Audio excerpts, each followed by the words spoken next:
사람들은 오래 산다는 것이 축복이라고 말합니다. 그런데 저는 오랫동안 그 말을 믿지 못했습니다. 제 이름은 박순길입니다. 올해 나이 108살입니다. 그리고 저는 지금에야, 정말 이제야, 제가 왜 아직 이 자리에 앉아 숨을 쉬고 있는지 조금씩 이해하기 시작했습니다. 오늘 아침에 창문 너머로 햇빛이 들어왔습니다. 그냥 평범한 아침 햇살이었는데 저는 그걸 보면서 갑자기 눈물이 났습니다. 왜 울었는지 처음엔 몰랐어요. 그냥 따뜻하다. 그 생각만 했는데 눈물이 나더라고요. 108번의 아침을 맞이하면서 처음으로 그 햇살이 저한테 말을 거는 것 같았습니다. 그래서 오늘 여러분께 이 이야기를 하고 싶었습니다. 저는 경상도 작은 마을에서 태어났습니다. 1916년이었으니까 지금으로부터 100여 년도 더 된 이야기입니다. 그 시절엔 지금처럼 병원도 없었고 전기도 귀했습니다. 어머니는 제가 태어날 때 산파 한 명만 옆에 두고 저를 낳으셨다고 했습니다. 아버지는 그날 밭에서 일하고 있었고요. 가난하다는 말로는 부족했습니다. 그냥 그것이 삶이었습니다. 부족한 것이 당연한 삶, 그런 세상에 저는 태어났습니다. 어릴 적에 저는 유독 말이 없는 아이였습니다. 형제가 5이었는데 저는 항상 구석에 혼자 앉아 있었어요. 어머니는 그런 저를 보고 숨기려는 생각이 너무 많아서 말을 못하는 거다라고 하셨습니다. 지금 생각해보면 어머니 말씀이 맞았습니다. 저는 그때부터 세상을 그냥 보지 않고 왜 그런지 생각하는 버릇이 있었거든요. 하늘이 왜 파랄까? 강물은 왜 저쪽으로 흐를까? 어른들은 왜 저렇게 힘들게 일하면서도 웃을까? 그런 질문들이 머릿속에 가득했습니다. 15살에 저는 처음으로 죽음을 봤습니다. 아버지의 죽음이었습니다. 아버지는 농사일 하다가 갑자기 쓰러지셨고 사흘을 못 넘기고 돌아가셨습니다. 저는 그 사흘 동안 아버지 손을 잡고 있었습니다. 아버지 손이 얼마나 거칠었는지, 손바닥에 굳은 살이 얼마나 두껍게 박혀 있었는지 지금도 기억합니다. 농사짓고 나무하고 물 기르며 살아온 손이었습니다. 그 손이 점점 차가워질 때 저는 속으로 이런 생각을 했습니다. 저 손이 한 번도 쉰 적이 없는데 이제 영원히 쉬게 되는구나. 그게 슬픔인지 안도인지 그때는 알 수 없었습니다.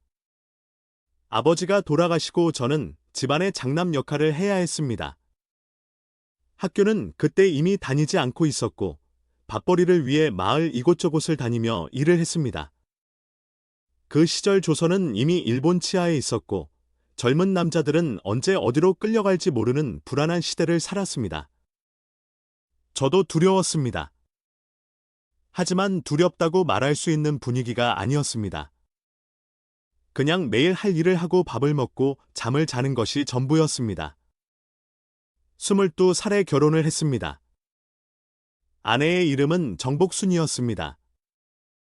처음 만났을 때 아내는 머리를 2갈래로 닦고 있었고 눈이 참 맑았습니다. 말이 없는 사람이었어요. 저도 말이 없었으니까 우리 둘이 처음엔 거의 아무 말도 하지 않았습니다. 그래도 이상하게 편했습니다. 옆에 있으면 뭔가 든든한 느낌이 있었어요. 그게 사랑인지는 몰랐습니다. 그 시절엔 사랑이라는 단어를 입에 올리는 게 이상한 일이었으니까요. 우리는 결혼하고 바로 어려운 시간을 겪었습니다. 해방이 되었지만 전쟁이 왔습니다. 한국전쟁이 터졌을 때 저는 34살이었고 아이가 셋 있었습니다. 그 시간을 어떻게 설명해야 할지 모르겠습니다. 사람이 얼마나 처절하게 살 수 있는지 그 시절에 배웠습니다. 밥이 없어서 아이들이 울 때 아내와 저는 서로 눈도 못 마주쳤습니다. 눈을 마주치면 무너질 것 같아서요. 전쟁이 끝나고 나서 저는 한동안 아무것도 느끼지 못했습니다. 그냥 살아있다는 사실만 있었습니다. 죽지 않았다는 것, 아이들이 살아있다는 것, 아내가 옆에 있다는 것, 그게 전부였습니다. 감사함 같은 감정은 그때 몰랐습니다. 그냥 살아있었습니다. 그 후로 수십 년이 흘렀습니다. 저는 작은 가게를 열었고, 아이들을 키웠고, 손자들이 태어나는 것을 보았고, 증손자들도 보았습니다. 평범하다면 평범한 삶이었습니다. 특별히 대단한 일을 한 것도 없었고 유명해진 것도 없었습니다. 그냥 한 해 한 해를 살았습니다. 70살이 되었을 때 저는 이제 얼마 남지 않았겠다 싶었습니다. 주변의 또래들이 하나둘 먼저 가기 시작했거든요. 친구들 장례식에 가는 일이 잦아졌고, 그때마다 저는 생각했습니다. 나는 언제일까? 그 질문이 무섭지 않았습니다. 오히려 자연스럽게 느껴졌습니다. 한 번씩 잠들기 전에 오늘이 마지막이어도 괜찮겠다는 생각이 들었습니다. 그런데 80이 되었습니다. 그리고 90이 되었습니다. 그리고 100살이 되었습니다. 100살 생일에 가족들이 모두 모였습니다. 자식, 손자, 증손자, 다 합치면 30명이 넘는 사람들이 왁자지껄하게 모여서 밥을 먹고 노래를 불렀습니다. 저는 그 자리에 앉아서 그 사람들 얼굴을 하나하나 바라봤습니다. 제 피를 이어받은 얼굴들, 저와 아내가 만들어낸 생명들이 또 다른 생명들을 만들어낸 결과들. 그걸 보면서 저는 처음으로 이런 생각을 했습니다. 내가 살아있었기 때문에 저 사람들이 있구나. 그것이 작은 깨달음 같았습니다. 대단한 것은 아니었습니다. 하지만 뭔가 처음으로 제 삶이 이유가 있었던 것처럼 느껴졌습니다. 아내는 제가 97살이 되던 해에 세상을 떠났습니다. 우리가 함께한 시간이 75년이었습니다. 아내가 떠나던 날 저는 병실에서 아내 손을 잡고 있었습니다. 그 손이 점점 차가워지는 것을 느끼면서 저는 오래전 아버지 손이 차가워지던 그 기억이 떠올랐습니다. 그리고 그때 처음으로 아버지가 돌아가실 때 내가 느꼈던 감정을 이해했습니다. 그것은 슬픔도 아니고 안도도 아니었습니다. 그것은 고마움이었습니다. 이 세상에 존재해 주어서 고마웠던 것이었습니다. 아내가 떠나고 저는 많이 외로웠습니다. 100살이 넘어서도 혼자가 된다는 것이 이렇게 쓸쓸할 수 있다는 것을 몰랐습니다. 자식들이 자주 왔지만 그래도 밤에 혼자 누우면 옆자리가 너무 넓게 느껴졌습니다. 아내의 숨소리가 없는 밤은 처음엔 잠이 오지 않았습니다. 75년 동안 들었던 소리가 갑자기 없어지니까요. 그 외로운 시간 동안 저는 많은 생각을 했습니다. 내가 왜 아직 여기 있을까? 이 질문이 다시 왔습니다. 그런데 이번에는 그 질문이 전과 달리 느껴졌습니다. 젊었을 때는 그 질문이 그냥 막연한 궁금증이었다면 이제는 진짜로 답을 찾고 싶은 질문이 되어 있었습니다. 저는 그 답을 아주 엉뚱한 곳에서 찾았습니다. 어느 날 증손자 하나가 저를 찾아왔습니다. 14살짜리 아이였는데 그 아이가 학교에서 힘든 일이 있었던 것 같았습니다. 친구들한테 왕따를 당하고 있다고, 학교 가기 싫다고, 그러면서 울었습니다. 저는 그 아이 옆에 앉아서 한참을 그냥 있었습니다. 뭔가 도움이 되는 말을 하고 싶었는데 말이 쉽게 나오지 않았어요. 그러다 제가 말했습니다. 나도 어릴 때 친구가 없었다. 말이 없으니까 아이들이 나를 이상하게 봤다. 그래도 나는 지금까지 살았다. 그게 전부였습니다. 그 아이가 고개를 들고 저를 봤습니다. 그리고 물었습니다. 증조할아버지는 100살이 넘도록 어떻게 살았어요? 뭔가 비결이 있어요? 저는 그 질문에 한참 생각했습니다. 그리고 솔직하게 말했습니다. 비결 같은 건 없다. 그냥 포기를 안 했다. 딱 그것뿐이다. 아이는 그 말이 마음에 들었는지 고개를 끄덕였습니다. 그리고 나서 울음을 그쳤습니다. 저는 그날 밤 혼자 누워서 그 아이 얼굴을 생각했습니다. 그 아이가 제 말을 듣고 뭔가 힘을 얻은 것 같았습니다. 그때 저는 생각했습니다. 아, 이래서 내가 아직 살아있는 것일 수도 있겠구나.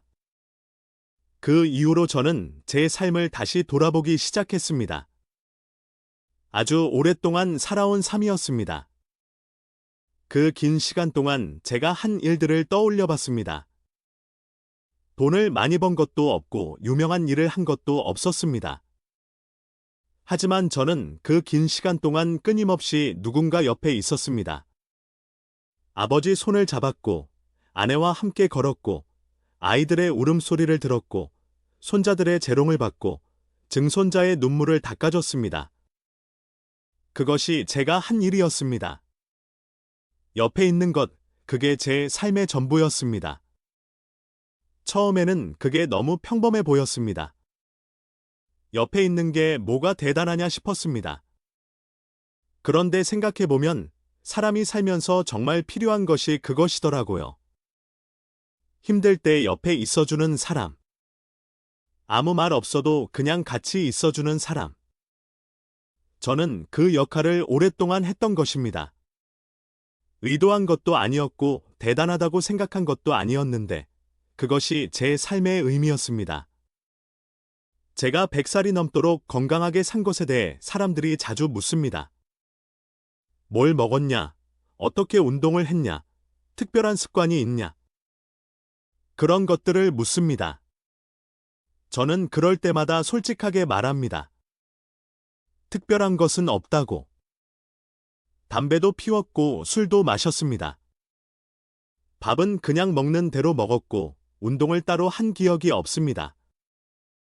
그냥 살았을 뿐입니다. 다만 한 가지, 저는 평생 크게 화를 낸 기억이 없습니다.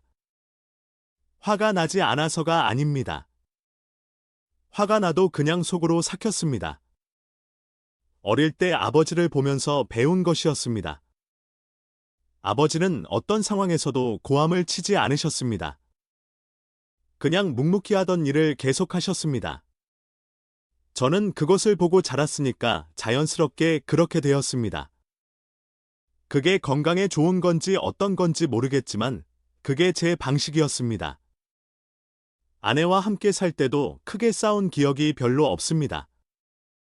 싸울 일이 없었던 게 아니라 싸우면 결국 제가 지는 것 같아서 그냥 넘어갔습니다. 아내가 옳은 경우가 많았거든요. 아내는 저보다 사람 보는 눈이 좋았습니다. 저는 세상을 생각하는 걸 좋아했지만 아내는 사람을 읽는 것에 뛰어났습니다. 그래서 우리는 잘 맞았습니다. 저는 멀리 보고 아내는 가까이 봤습니다. 지금 제 하루는 아주 단순합니다. 아침에 일어나서 창문 너머 빛을 봅니다. 밥을 먹습니다. 가끔 누가 찾아오면 이야기를 합니다. 그게 전부입니다. 이렇게 조용한 하루를 살면서 저는 생각보다 많은 것을 느낍니다. 바람 소리, 새 소리, 멀리서 들려오는 차 소리. 젊었을 때는 듣지 못했던 소리들이 지금은 다 들립니다. 세상이 이렇게 소리로 가득 차 있었는데 바쁘게 살 때는 몰랐던 것입니다. 108살이 된다는 것은 정말 오랫동안 살았다는 뜻입니다. 그 시간 동안 얼마나 많은 사람들이 먼저 갔는지 모릅니다. 저보다 젊었던 사람들도 갔고, 저보다 건강했던 사람들도 갔고, 저보다 좋은 사람들도 갔습니다. 왜 저는 아직 여기 있는지 이유를 제가 알 수는 없습니다. 신의 뜻이라고 하기엔 저는 그렇게 신앙심이 깊지 않았습니다. 운이 좋았다고 하기엔 너무 길게 살았습니다. 그냥 제가 생각하기에 어쩌면 이 세상이 저한테 아직 할 일이 있다고 생각하는 것 같습니다. 그 일이 거창한 것은 아닙니다. 그냥 누군가 옆에 있어주는 것, 살아온 이야기를 들려주는 것, 힘든 아이 옆에 앉아서 나도 그랬다고 말해주는 것, 그런 작은 일들이 제가 아직 여기 있는 이유인 것 같습니다. 제가 젊었을 때는 의미 있는 삶이 따로 있다고 생각했습니다. 큰 일을 해야 한다. 이름을 남겨야 한다. 뭔가 대단한 것을 이루어야 한다. 그런 생각들이 있었습니다. 하지만 100년 넘게 살고 나서 알게 된 것은 의미 있는 삶은 특별한 삶이 아니라는 것입니다. 그냥 자기 자리에서 자기가 할 수 있는 일을 하는 것, 옆에 있는 사람들을 돌보는 것, 힘들어도 포기하지 않는 것, 그것이 의미 있는 삶이었습니다. 지금 이 이야기를 듣고 있는 여러분께 한 가지만 말하고 싶습니다. 지금 여러분이 살고 있는 하루가 아무리 평범해 보여도, 아무리 힘들어 보여도 그것이 의미 있는 날입니다. 누군가의 옆에 있어주는 것, 그것이 이미 충분히 대단한 일입니다. 저는 100년 넘게 살면서 그것 하나를 배웠습니다. 특별해지려고 애쓰지 않아도 됩니다. 지금 여기서 진심으로 살고 있다면 그것으로 충분합니다. 오늘 아침 햇살이 저한테 말을 걸었다고 했지요. 그 햇살이 뭐라고 했는지 이제는 알 것 같습니다. 아직 있어서 고맙다. 그 말이었습니다. 저도 여러분께 그 말을 전하고 싶습니다. 지금 이 자리에 있어서 고맙습니다.